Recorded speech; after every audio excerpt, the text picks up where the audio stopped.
Ellen, well, Matt, welcome to the pre-game hangout. Woo! We're starting our official first session of the Path Arcana campaign in 30 minutes, but before that happens, we're here to hang out with you. It has been a while since I've seen all of you fine folk. One of you was in New Zealand for some of that time, and apparently came back a ring bearer. I don't know what I don't know what what is to talk this? about. I don't know. Okay, fine. No, I did. We got to go see Weta Workshop, and I did buy the replica of Nenya, the Ring of Galadriel. Uh, definitely, definitely a thing I've wanted Nice. for a while. So it's I'm happy. Nice. I also wanted to wish you two ladies and everyone else watching a happy International Women's Day. The frequent question that I saw today was, of course, what day is Men's Day? To which the answer is every day is Men's Day. Well, isn't there? There is actually one too, isn't there? Like There is, and it's November 19th. So But also, who cares? it's who cares? Like, Yeah. we're in charge. Anyway, so on that note, how's everybody doing? Happy Wednesday. Yeah. Yeah, it is Wednesday already, isn't it? It's Wednesday, It my dude. is. Yeah, and it's still Wednesday where Brian is. Brian is in New York City, and it is 9 o'clock where he is. So Yes, I it guess certainly technically is. for me it's Thursday. and yeah, it's Thursday for Allie, right? Mm-hmm. Yeah. Allie being in somewhere in the outback. So I am not in the Outback. oh, okay. No, It is a whole continent, Eric. Is it? Yeah, Australia's a it's whole a whole continent. continent. I've It's a heard whole that. continent. We just don't use much of it. I thought it was a country.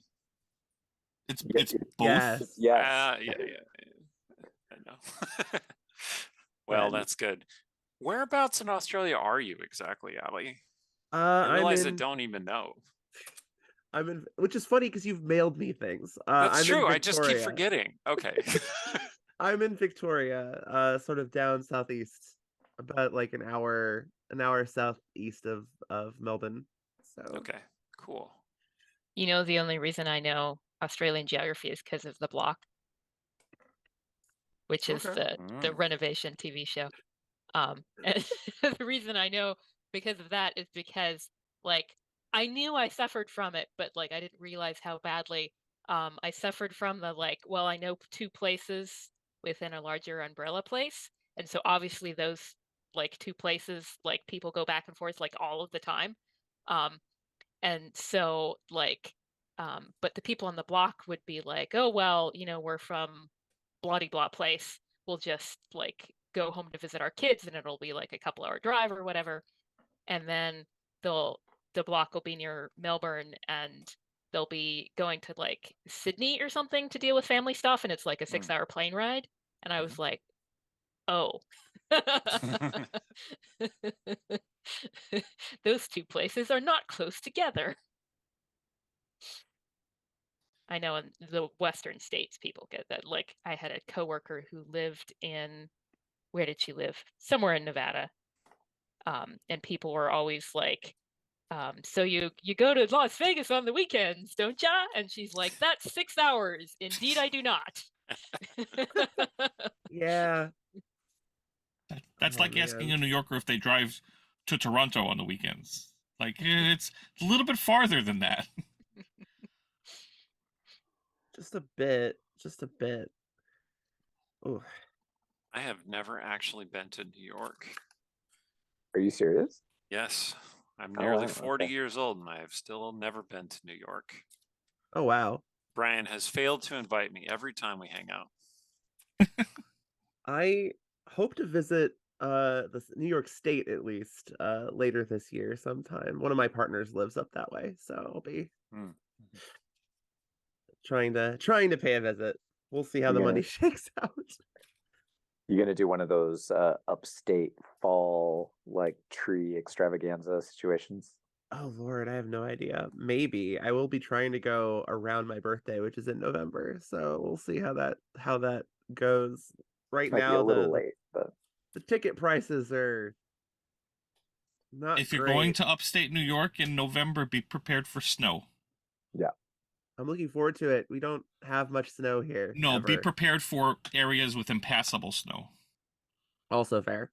No, I Oh feel you God. on the ticket prices. I just recently bought a ticket to visit a friend of mine in Southeast Asia, and that plane ticket did not used to cost that much. And I went, oh, No.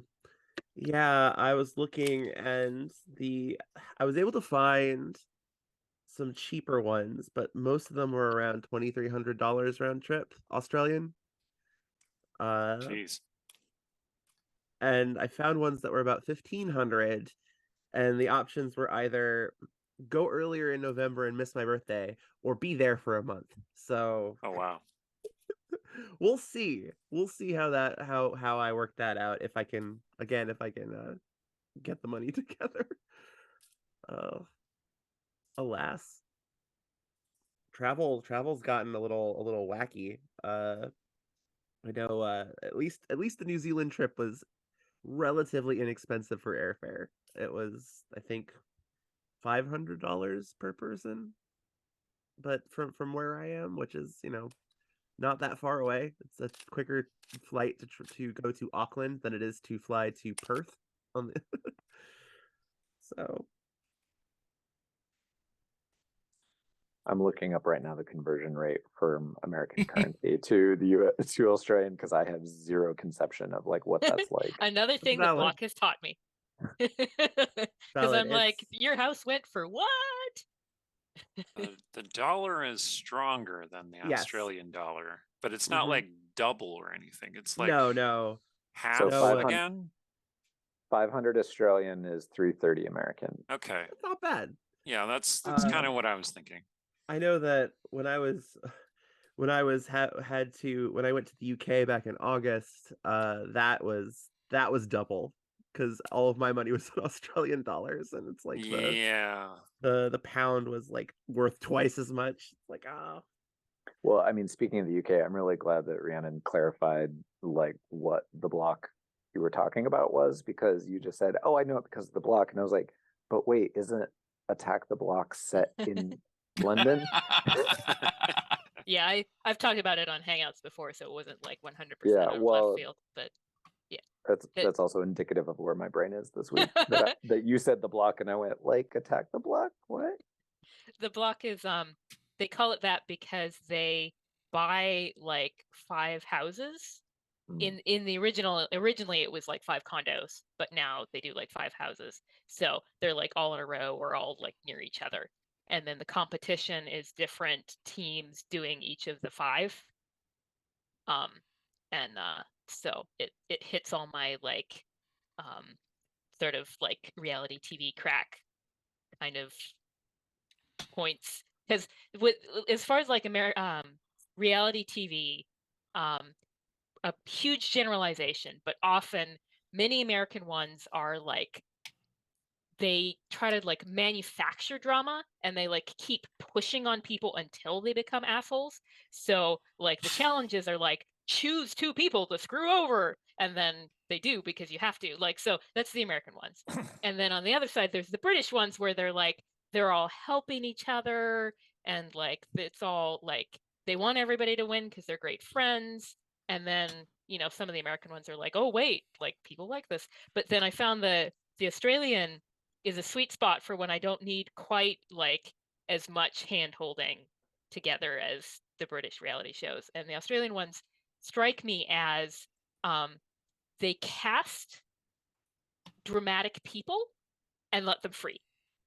So there's not this feeling of like manufactured drama where like they're behind the scenes like being like, okay, choose people to screw over, come on. But there is the sense that like they did look at these people on casting and think, yeah. yeah. I I saw like a casting call recently. I don't even know why this crossed my path, but there was a casting call for a show that I can't remember the name of, but I was looking at it and I'm like, this is just live action Among Us. Like they bring a bunch of people into a hotel to win money, and some of them are infiltrators or whatever, and Oh, they is this have the to like traders? yes, that's what Yes. it was. Okay. So Rhiannon talks about her It's a good show. guilty pleasure. Is that Traders. the one with Alan Cumming? Yeah, it The is. American one. The American one the is American Alan one. Cumming. I'm still And then- waiting to watch that. There's Yeah, a that British one I and love an Alan Australian Cumming. one. And I'm halfway Yeah. through the British one, did the American, and then I'll hit the Australian one after that. And I don't know about the Australian one, but the American one and the British one use the same like sets. Like they have challenges and whatever, and they're the same. It's the same castle, same, but like different hosts and different contestants, which I find hilarious. But it's like a big game of mafia or werewolf.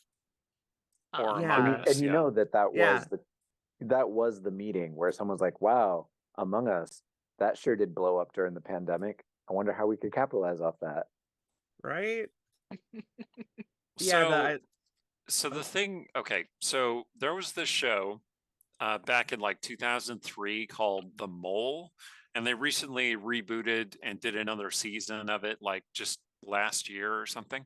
And it's very similar to that concept, except that there's one traitor amongst the group, and that traitor is actively trying to sabotage the group, like trying to make them fail challenges and make them lose money and such without being caught, right?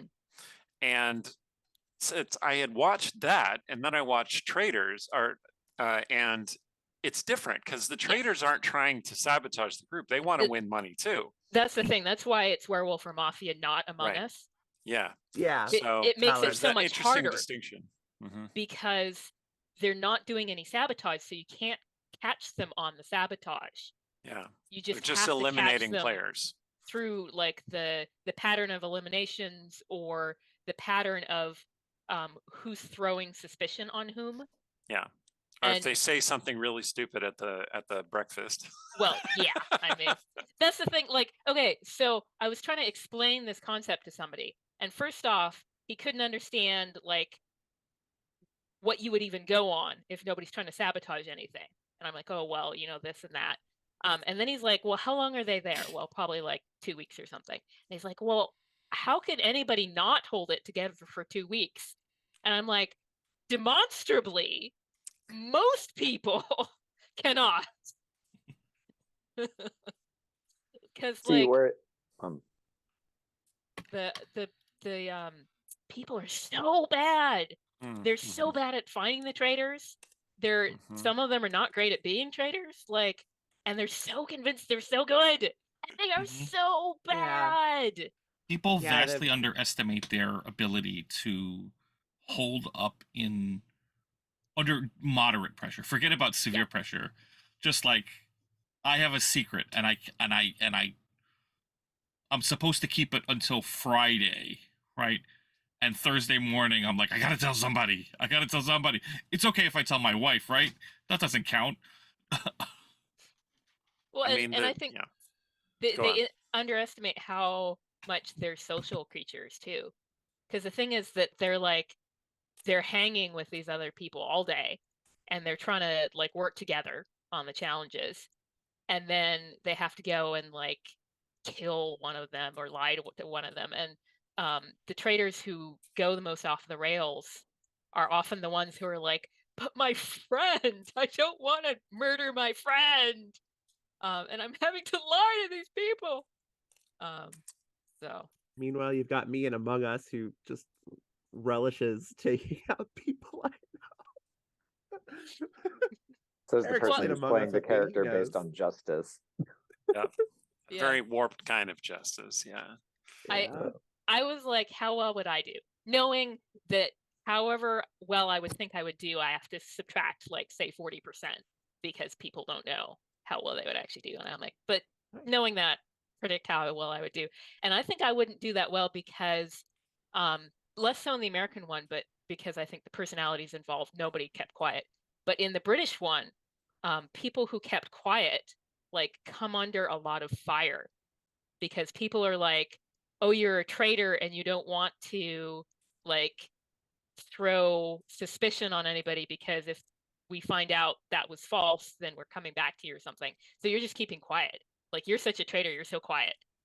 And I was like, shit, that would be me. I'd just be like, ah.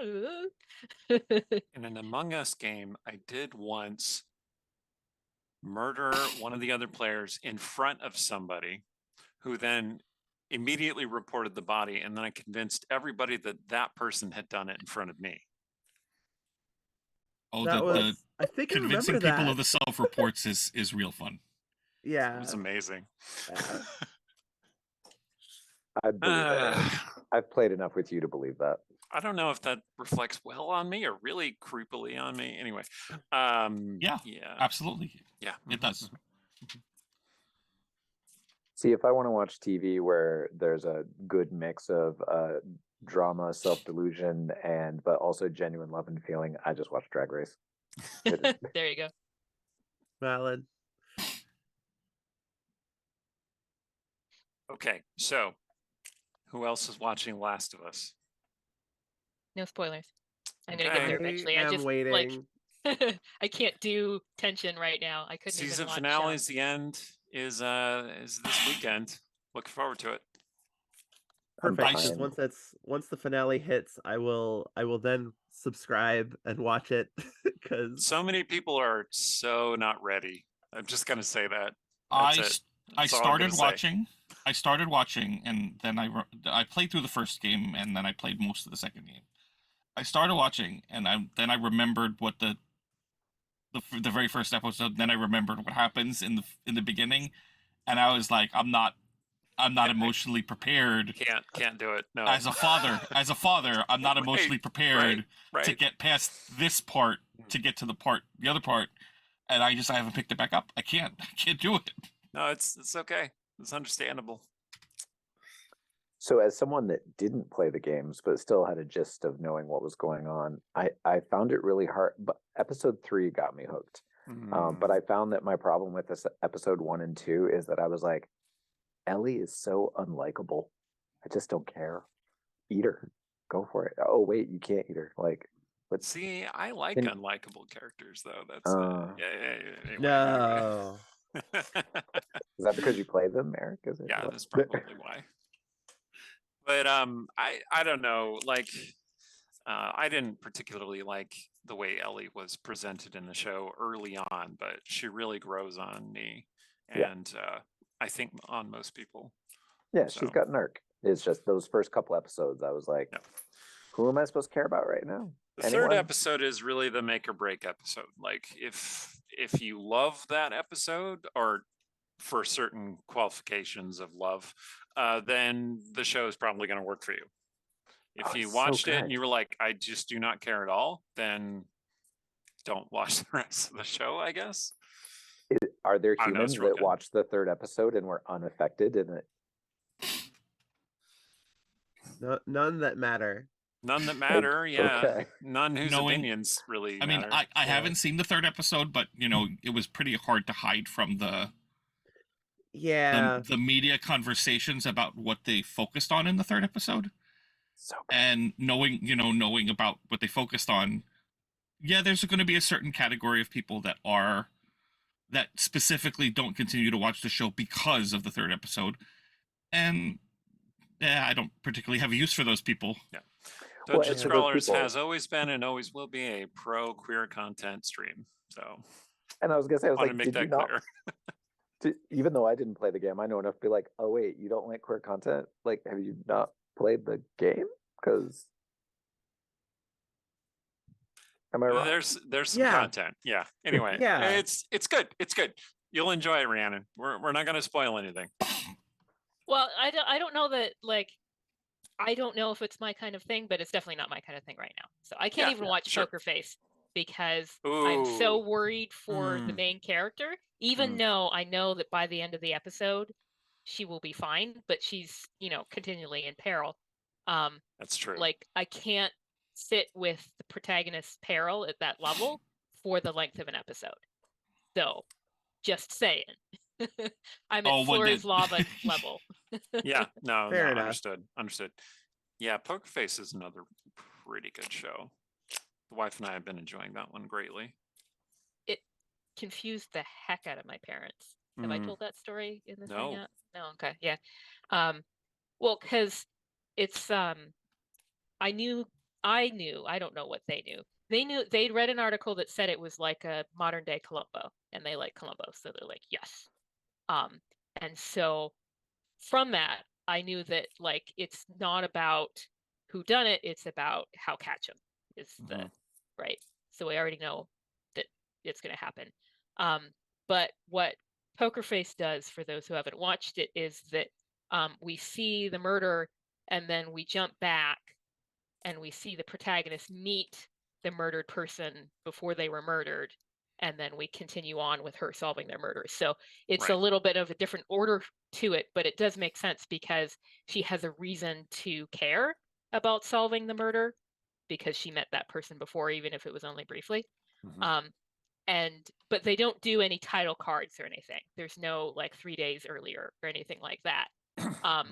And I did not find it that confusing because like person was just murdered, scene break, person is alive, talking to protagonist. And I'm like, yeah. oh, well, okay, so we're going back in time so we see like how they know each other. And my parents were like, what is going on? I guess it just depends on your expectations of what a story is going to be like. I guess. If it's going to be a linear story or not. And some people are really thrown by non-linear stories, I guess. I mean, well, and I guess like in a lot of shows they do the title cards, you know, because what is it? Back in the day, Alias or whoever, like that show hardly ever started and then just went forward from that point. But they always did the title card. However much early it was. I would like to point out briefly that we presently have $69 raised for the Trevor Project. Nice. I'm a child, so very nice. Very nice. Happy International Women's Day. Yay! That said, let's get that number higher, folks. Yeah, please, absolutely. Definitely. I thought you were stopping me, Allie, because you're like, no, Alias was totally wrong. No. I have nothing to add to that. I was just like, I just saw that, and I was like, oh, get it, swell it. Still pertinent. Yes. Speaking of media that we enjoy and things that might be close to home, has everyone had the chance to see all the Dungeons and Dragons movie trailers and form their opinions of the entire film based on the trailer? You know, I have not watched trailers that have come out within like the last month. I for some reason haven't. Like I've always been busy and I keep meaning to and I keep forgetting to. So yeah, I long ago signed up for A-List from AMC. And so in theory I can see 3 movies a week for free based on that one fee. And so sometimes when it's really late at night when the kids are asleep, if my wife is okay with it, I'll go see a movie, right?